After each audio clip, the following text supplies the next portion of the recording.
Thank you, Johan. This is a little difficult to put my notes here.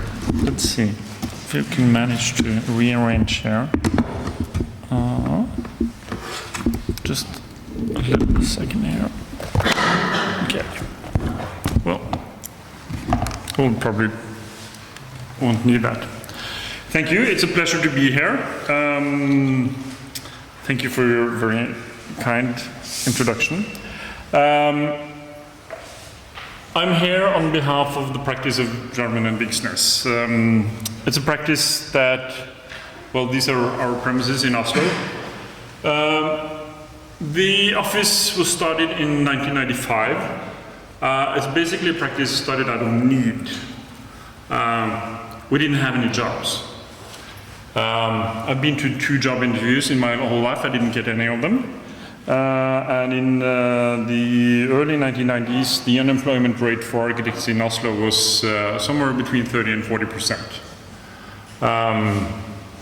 So we had to start with whatever we could get of small commissions of garages and small additions and so on.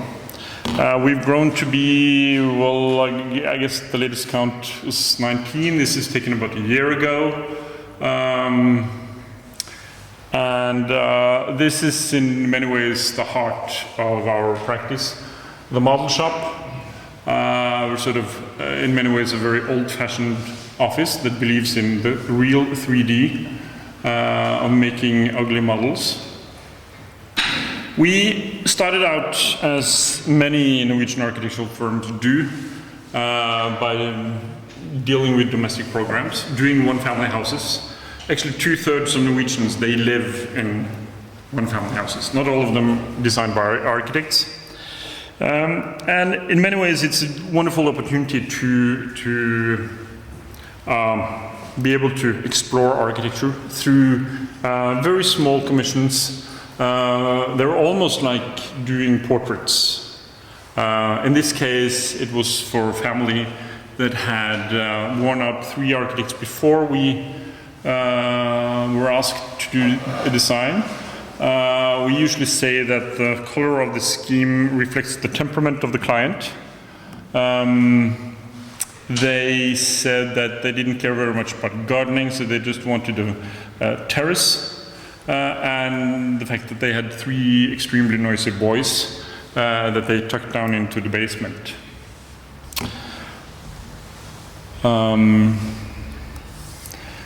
Another occasion, a cabin on an extremely beautiful site that Johan probably knows, if he's not texting.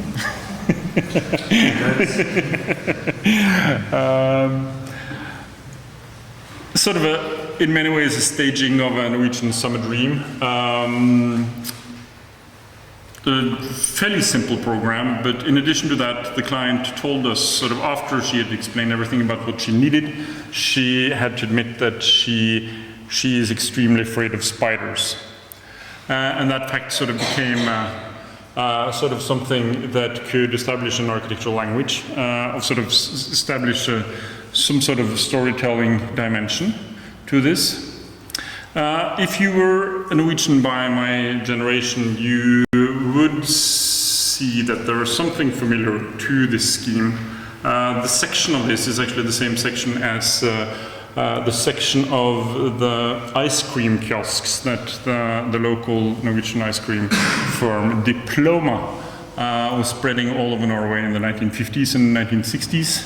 They had this section, they had the same cladding.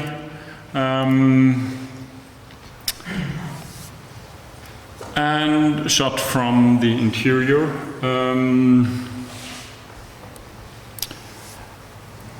Another building done by the water with an amazing site on the west coast of Norway.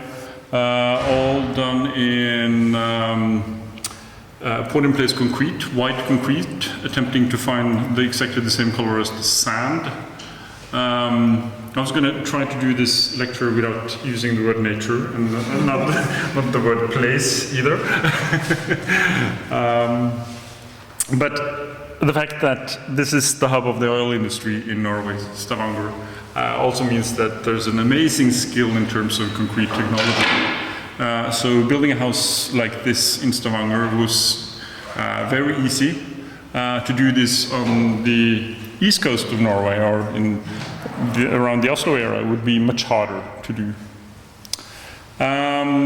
We've done refurbishments. Here's an old stable from the 1860s that was converted into a one-family house, divided on 9 different levels. The kitchen sunk partly into the ground, and then arranged with kids' bedrooms, with a bathroom, with the living room and the bedroom for the parents, and some partly sunken little box roof terrace.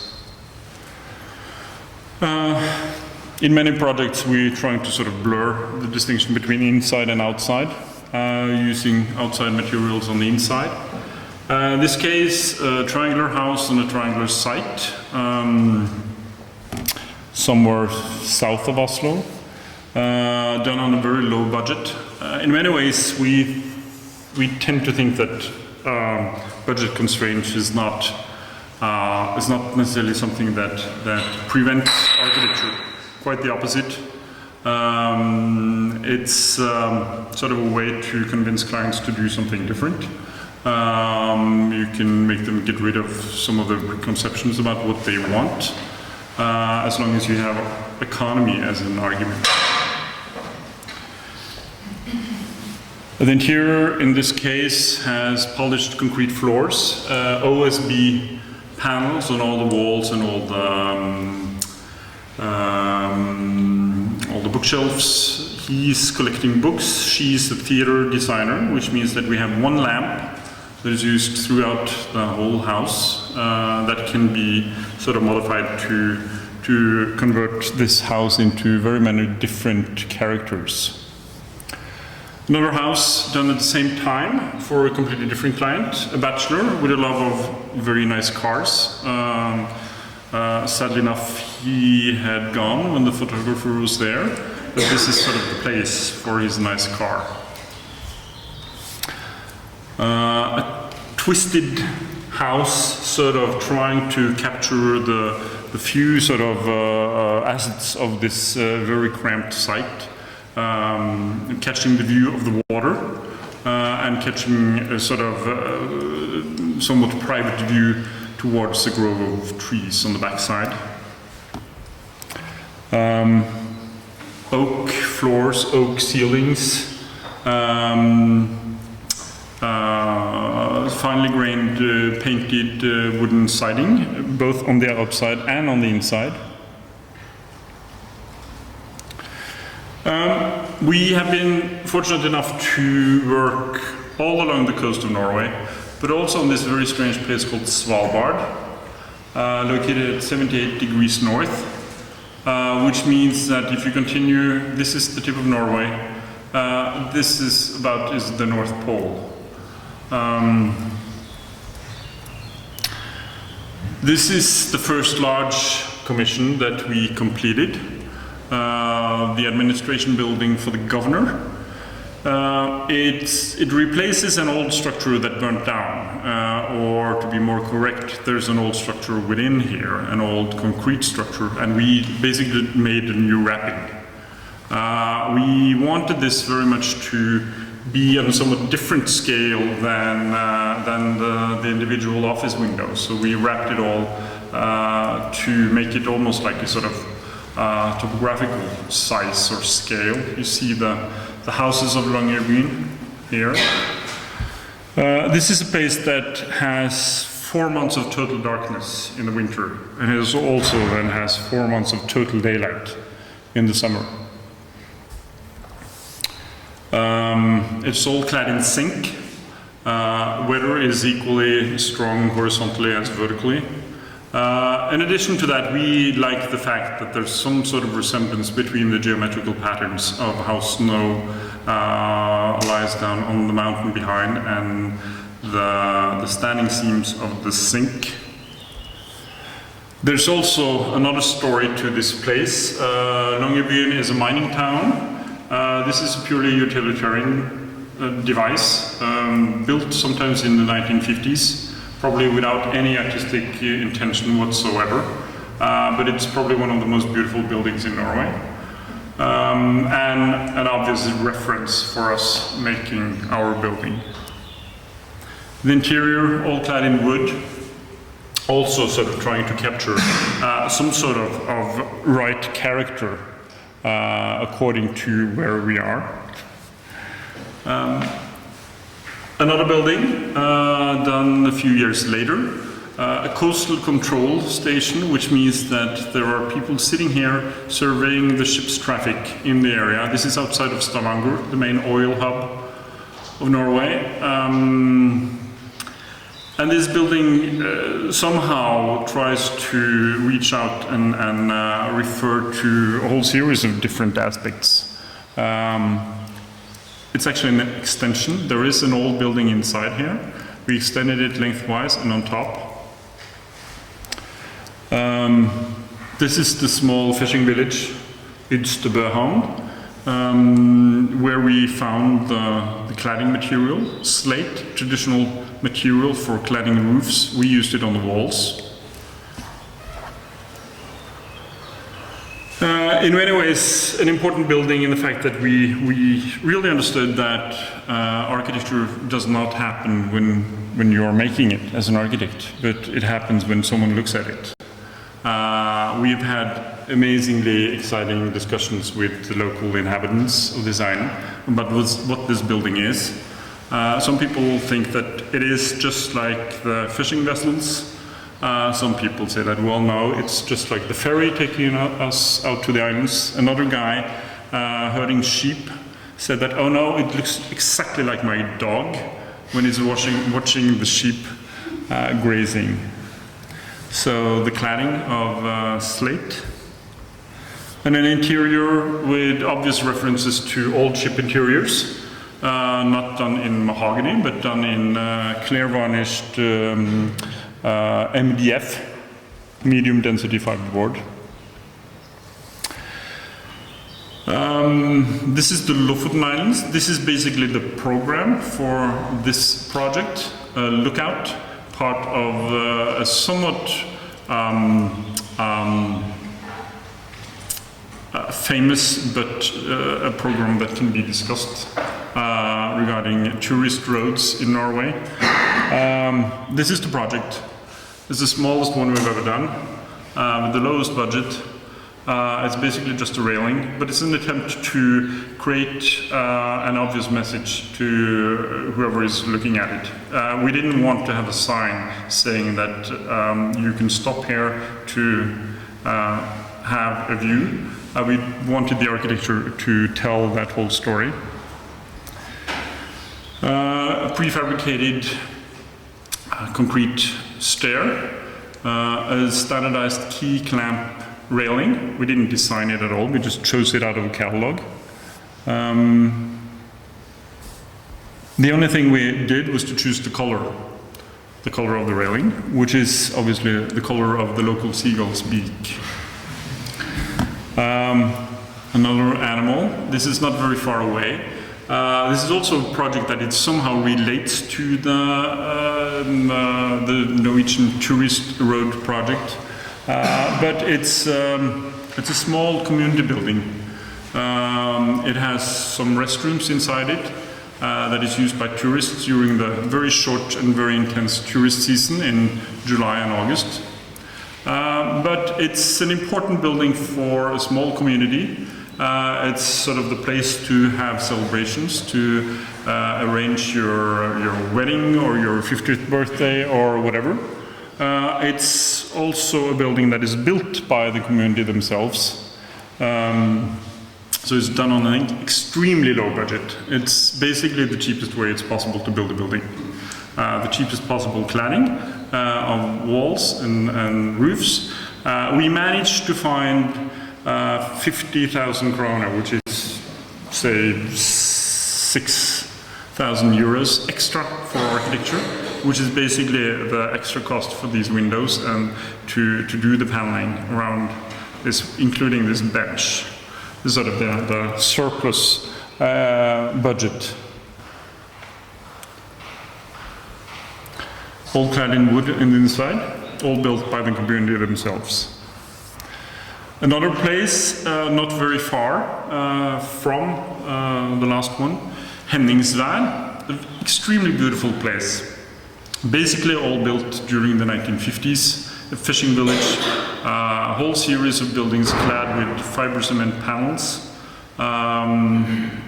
This building from the 1890s, what we did was just to make an extension. Tourist information and restrooms.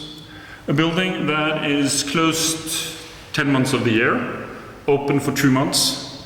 And we wanted that to sort of be part of the architectural experience. So here it is closed, obviously, and here it's open. So all the doors act as exhibition spaces. You can enter into restrooms on both sides, and you can go here to ask where you can stay the night. Oslo International School, a school with kids from between 50 and 60 different countries. Swiss Pearl has a catalog of 13 different colors. We used them all. An extension to a 1950s or 1960s school building, so part of it is also then buildings within a courtyard, trying to save the existing trees. And the last of this brief sort of introduction, the Oslo School of Architecture, a transformation of an old workshop building that you can see here, converted into a school of architecture. A very sort of fortunate situation where the character of what was there was very suited for the purpose. An open competition that we won 2 years, 3 years after we started the office. And a very strange situation where we suddenly had our own teachers as our clients. And we soon figured out that if we made our teachers happy, we would have totally failed. So an extension or sort of a situation where we pulled in a park, a river park in Oslo into the scheme, underneath the building and up on the roof. Also a situation where we used economy as to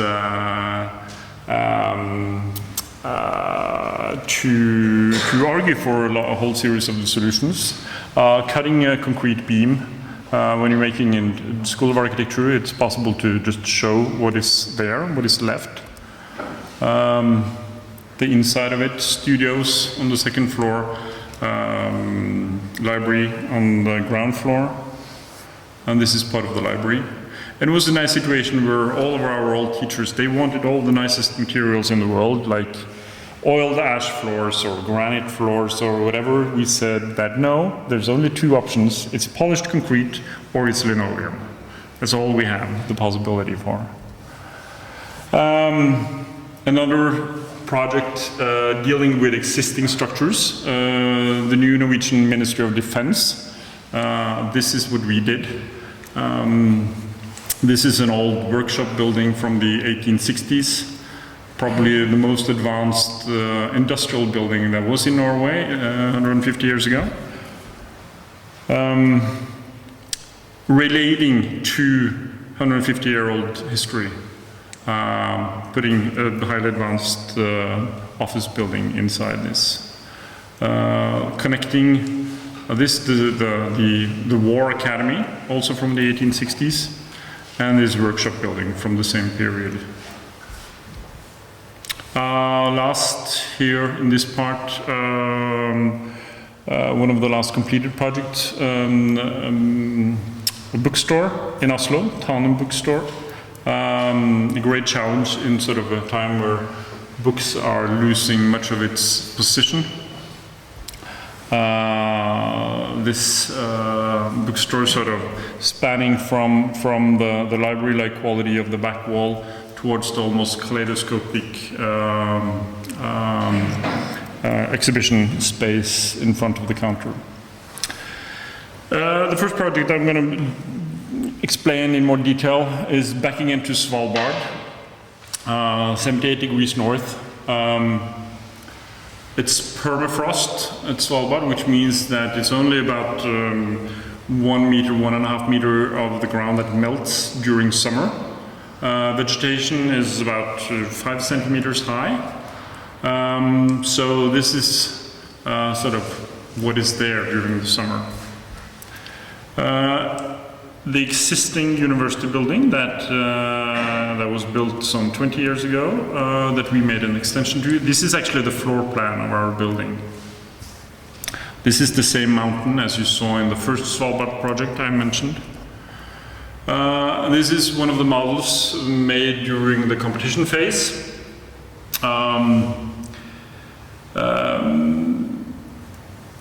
A site that is very difficult in the way that it's the junction of two valleys in the city of Longyearbyen. The climate means that there's not that much snow, but the snow that comes down is very dry, it's very cold, and the snow blows back and forth. Which means, well, here's the floor plan. University building in a very hostile climate, an interior campus for all the students and teachers. But probably one of the most important images is this computer-generated snowdrift study, which means that this building looks like it does out of very sort of scientific study of how wind relates to this body.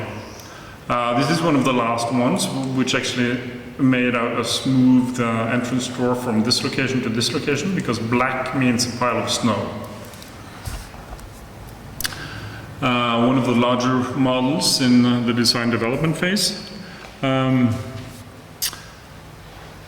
very large model, about 4 meters long, showing all the structural members of the project. We made this before the bid process to represent a building like this in two-dimensional drawings makes it look extremely complicated.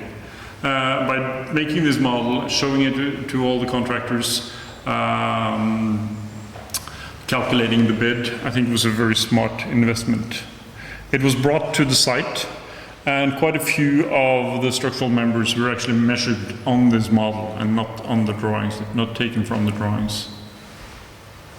One of the model shots.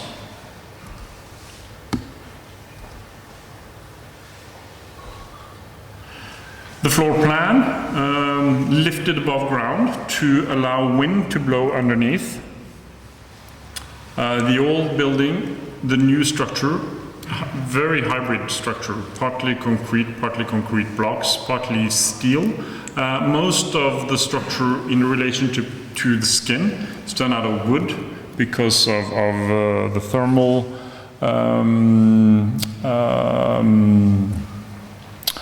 capacity, or the sort of the lack of cold bridges using wood in the outer skin.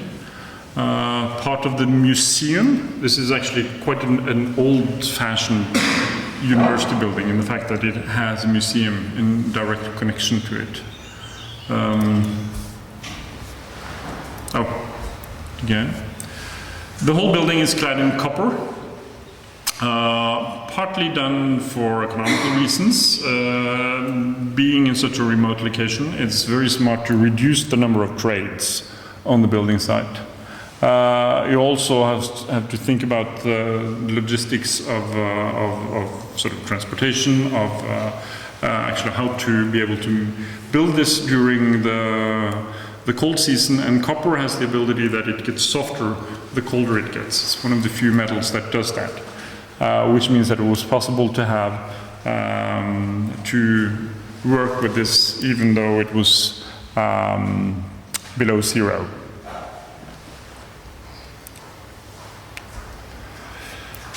We wanted this building to catch the snow. We decreased the width of the copper panels, and we increased the height of the standing seams to 5 centimeters to catch this dry snow blowing back and forth. We made an agreement with our client in terms of the amount of openings, amount of glass, as a result of an energy calculation. And then we said that, okay, we are reducing the windows for all the spaces for individual work. So when you get into your office, you can't see outside. You have to sit down to be able to see out through the window, which is not more than 45 centimeters high. But then we made all the large communal spaces with generous glazing. The old building and the new structure.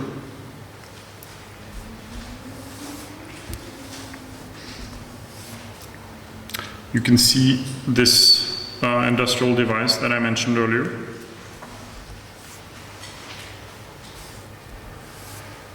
The main lobby seen from the outside, and the interior of the main lobby, all clad in wood.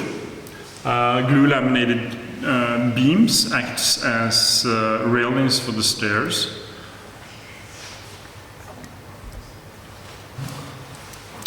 Now we're going to remember to drink some water.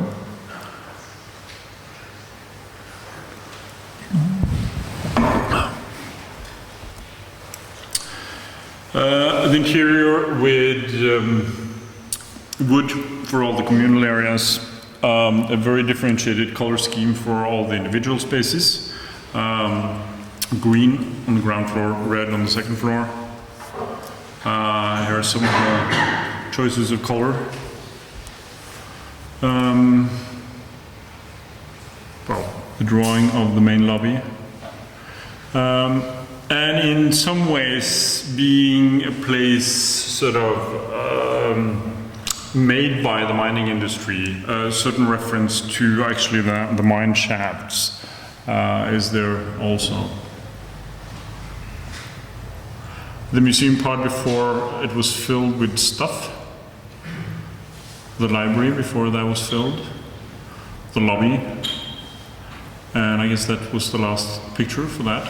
The Edge House, sort of, we have, again, back to a domestic program, we have certain generation of houses. I showed you the first one, the red house. It was a house that was basically done by a client that came to us with a need for square meters, with no sort of design intentions or whatsoever. They just needed square meters. That was the situation in 1996, 1997. The second phase, the White House and the Triangle House, much more conscious clients in terms of wanting fancy architecture, but still a possibility in that situation in the early, about 10 years ago, it was possible to find a piece of land, it was possible to find a contractor, it was possible for a regular professional, either a lawyer or an engineer or so on, to actually build a house. This is sort of the part of the third generation where we had to move further away from Oslo. Today it's basically impossible for anyone with a normal income to be able to buy a piece of land and build a house. So some model shots of what we call the Edge House or the James Bond house. The reason for that was that the client came to us saying that, well, we have a difficult site, we have very little money, and we want the house to look like you can shoot a James Bond movie in it.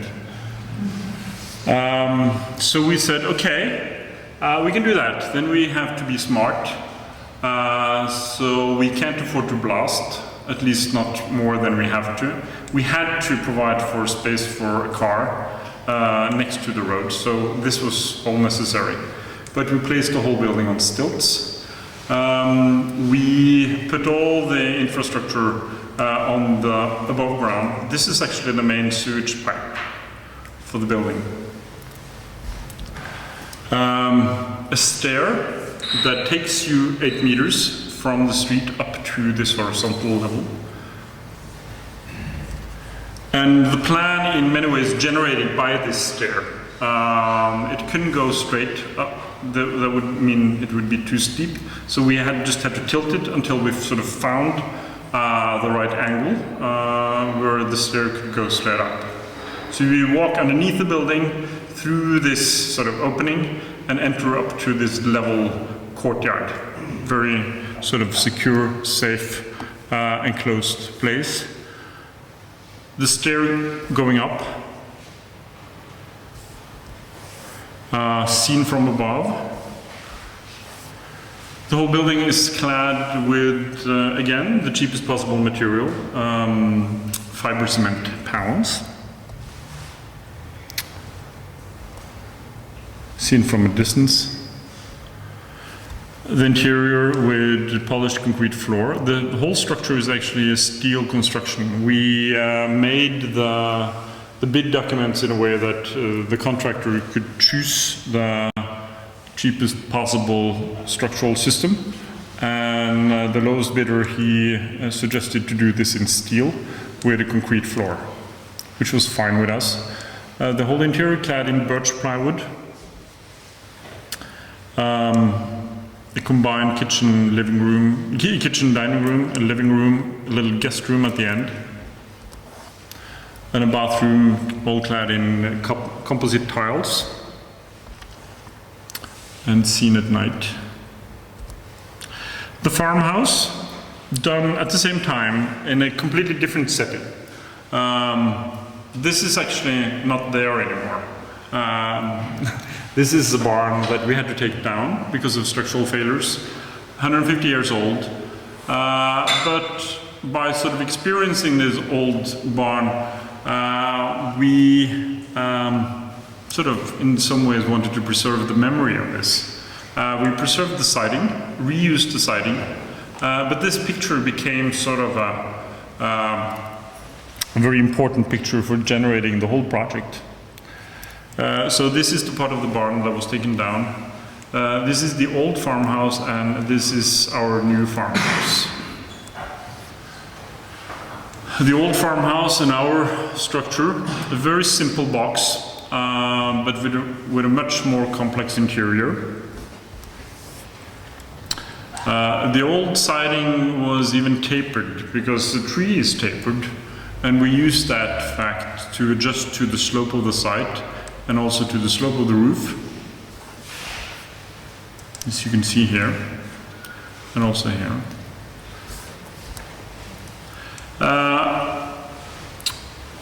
A much more complex interior, dynamic, with spaces ranging from 2.2 meters to 3.4 meters. One central heating device. By taking down the old barn, they calculated that they had enough firewood for 20 years.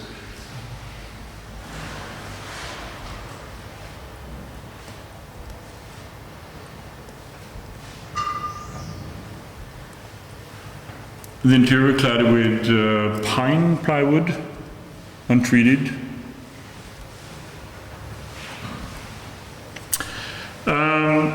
Sometimes we have larger budgets. This is when Johan is going to start crying, because this is his back pocket. This is where Johan grew up, or at least somewhere in here.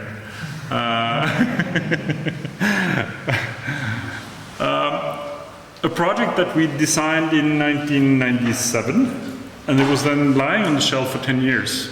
And the client waited for, well, I guess we passed 2 or 3 financial crises and stock market crashes. And then finally, they decided to build. Doing buildings like this on the coast of Norway, you can't just do that. You have to replace something else. That means that was the case with all of the projects that I've shown close to the water. So this used to be a fairly large cabin, looking like more like a yacht club than a cabin, painted red and very, very visible. And the reason we were allowed to do this was that this has less impact. We reused the old rocks from the walls of the old building, and we chose materials to blend in with the colors of the site. In many ways, again, this, yes, it's a place, but it's also a client. And in this case, it was a client that somehow had this flair of, in a way, wanting more to be in California than in Norway, which made it sort of possible to look at some of our old heroes like John Lautner, Frank Lloyd Wright, and so on. It was in many ways strange to pull out this scheme that had been on the shelf for 10 years and then decided, yes, it's good enough, we can build it.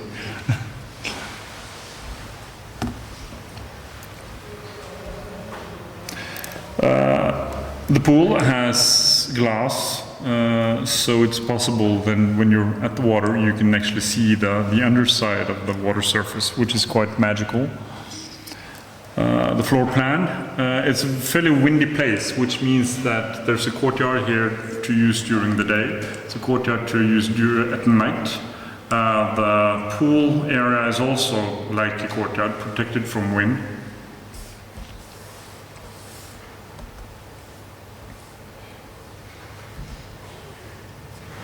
And with this pool where you can actually have the view while you're swimming.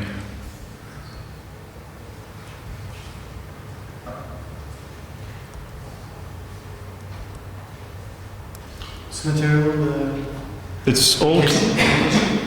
Mm-hmm. Well, the kitchen panels back there.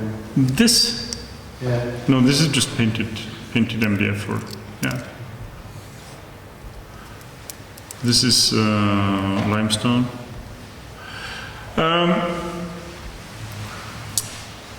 The Dune house, our first house, no, it's not right, at least the house not in Norway, it's a house in England, on the east coast of England, where this is basically the site. This is the North Sea, the site faces east. It's part of a very ambitious program called Living Architecture. The aim is to build houses for rent on to build modern houses for rent on spectacular sites around England. MBRDV has done a project that is about 5 kilometers from this, the Balancing Barn.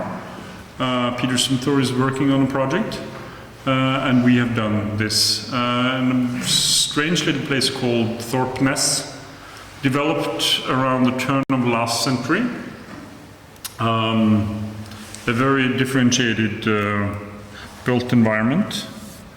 We were told also that they have a very strict preservation board that would make it very difficult to pass any modern structure. These are just some shots taken out of the back seat of the car, sort of exploring the place, this strange place of Thorp Ness, even a small water tower, which is kind of a landmark.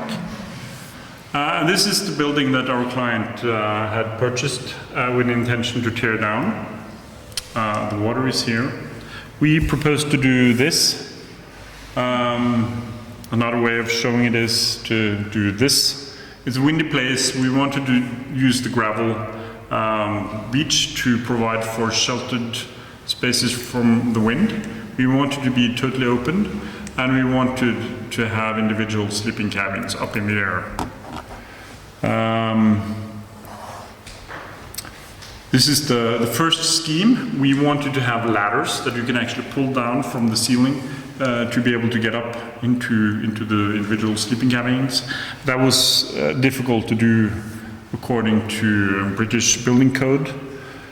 So the sort of the prepared landscape, the floating second floor.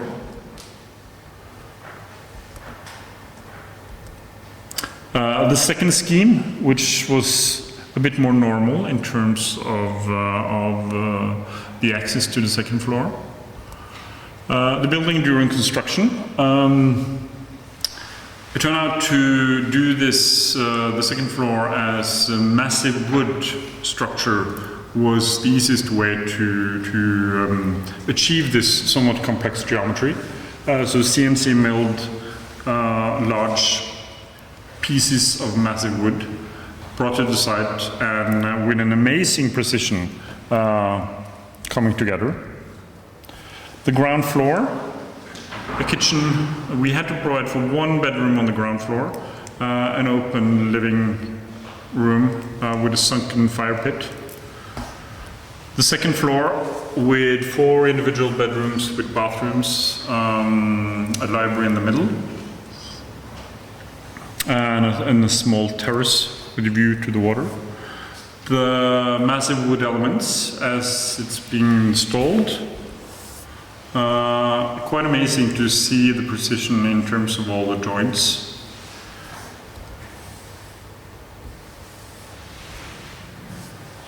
Well, almost completed in relation to the rest of the buildings. We didn't have any problems with the preservation board. It passed without any comments.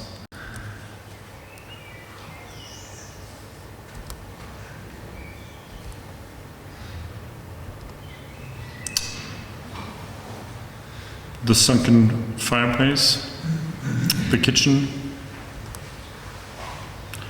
and the view towards the water at night. The second floor, the library, one of the bathrooms, one of the bedrooms with bathtubs out in the bedroom, and the beds with the view.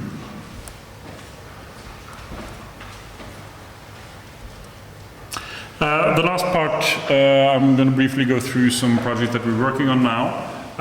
It mostly has to do with housing. This is a competition that we won a couple of years ago, a competition in Groningen in the Netherlands. A very difficult site in the way that it has a beautiful canal to the northeast and it has a highway to the southwest. Groningen has a very ambitious program for housing. Amazingly impressive to see how the Dutch are being able to build in an affordable way.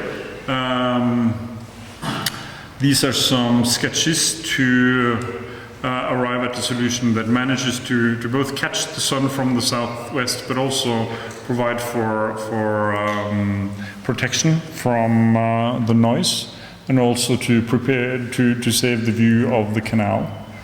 The final scheme, a series of very, very simple boxes. These were sort of calculated to be sold, family units of around 80 square meters, sold for about 200,000 euros, 220,000 euros.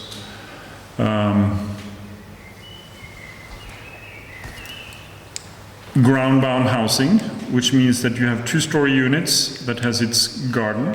You have 3-story units that has a roof terrace, and in some cases you also have 2-story units on top of each other.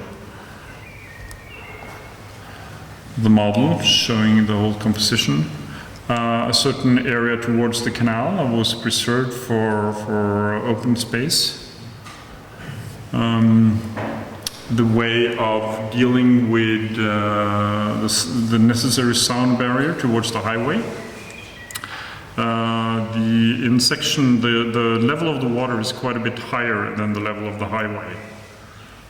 So parking is tucked underneath. But parking is also dealt with in a way without any need for ventilation, so with openings. The whole thing proposed to be clad in wood. The entrance gardens, the roof gardens, and some very, very simple floor plans. Just as an example, do like the 2-story unit, 80 square meters or 84 square meters. You enter into your own private garden. You have your storage shed. You have one entry door that is also the access out to the garden. Combined kitchen and dining and living room with one bathroom, stair going upstairs, a large bedroom for the parents, one bathroom, 2 rooms for kids, and a small sort of space where you can have a television or sort of like a second living room.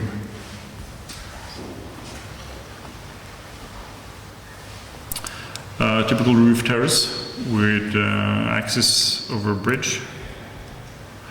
We're currently working on some projects in Oslo, Sørenga. This is sort of the area that Johan mentioned in the beginning. This is the old railroad station in Norway. This is the time where this was a shipyard.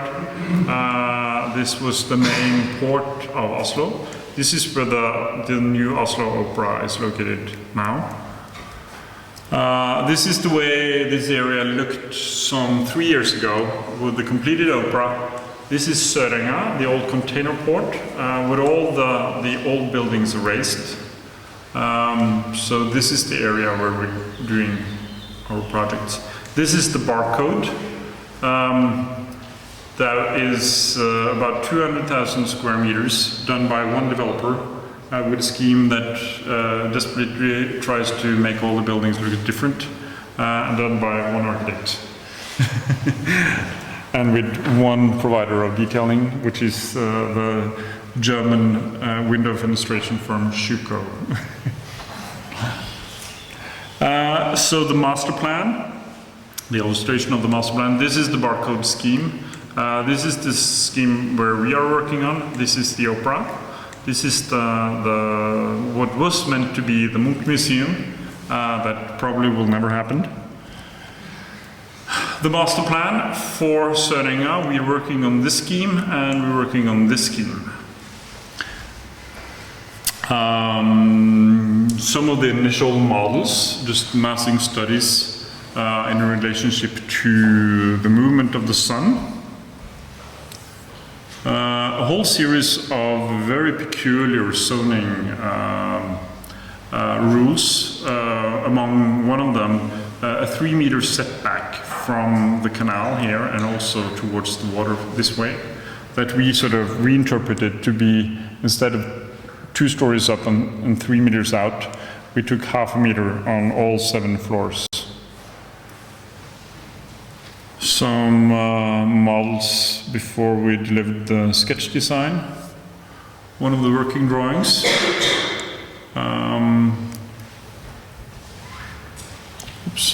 Yeah, the elevation towards the water. This is currently under construction. We had long discussions. We were 4 architects chosen for this area, doing 2 blocks each. We had long discussions regarding materials. And we ended up not very far from here, a German brickwork called Janinov, selecting this as one common material for the whole housing area. 8 blocks, 4 different architects. So these are images from the sales brochure, so we didn't make this.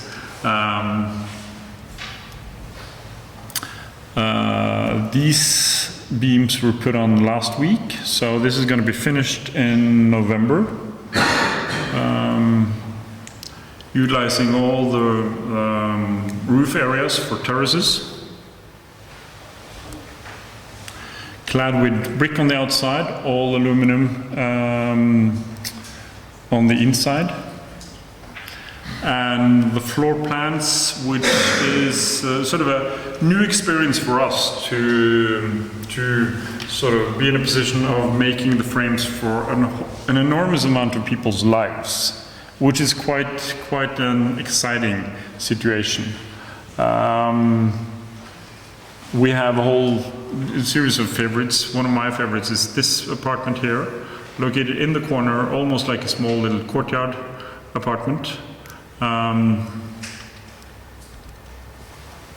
of the presentation drawings of one of the roof terraces and the view. This project at the very end that we're working on now, it's actually is out for a bid now. It's going to be put on the market. The apartments are going to be put on the market the 6th of June. This is one of the first massing models. The zoning calls for stepping down of the volume towards the water. An early study, a structural study, getting to be a project. The final sketch design, again with roof terraces covering most of the roof.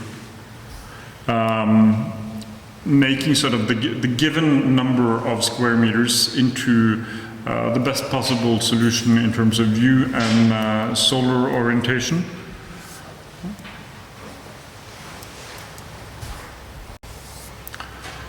A section of the whole island with a floating seawater bath at the end. Again, some massing studies of this. I'm going to just briefly go through this. And then these are actually these are the the preliminary presentation drawings that we received this morning. So these are brand new, they're not final at all, but it says something about the project.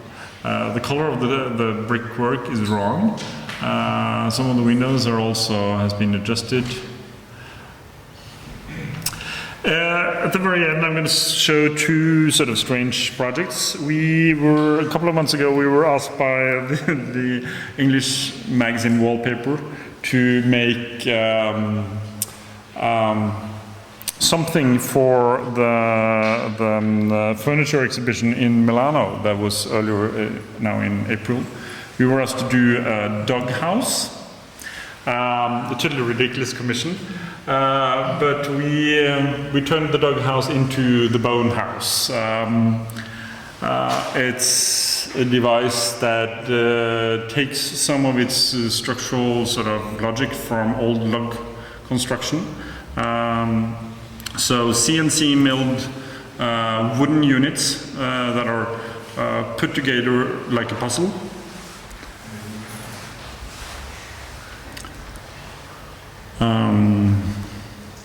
Like this.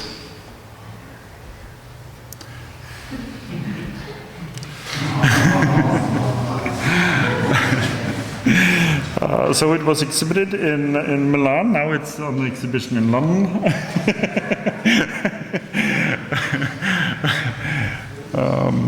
We're told that it was a big hit. The last project I'm going to show you is what we're working on right now. This summer, Luciana Art Museum in Denmark, they're going to have an exhibition on Nordic architecture. And they've asked us to do a pavilion because somehow they think that what we're doing has something to do with some sort of reinterpretation of place. It's totally ridiculous then when we're making, yes, in some ways, chameleon-like architecture, taking its clues from the surroundings and whatever sort of specific circumstances that is there for the project. This is actually some images of a very old model that we had been have standing in the office. A proposal for a museum for many years ago, a log construction that was never. We didn't even get a mention for this. These are some preliminary sort of studies for this pavilion. A small thing that you're going to encounter as alone, sort of, you're in this large, very social exhibition space, but we want this to be so narrow that you have to be inside this on your own. You should also have a series of different choices in terms of the entry. So this is getting to be sort of what we're working on right now. This almost labyrinth-like structure that modifies light in the upper part and makes you sort of a device you can penetrate on your own.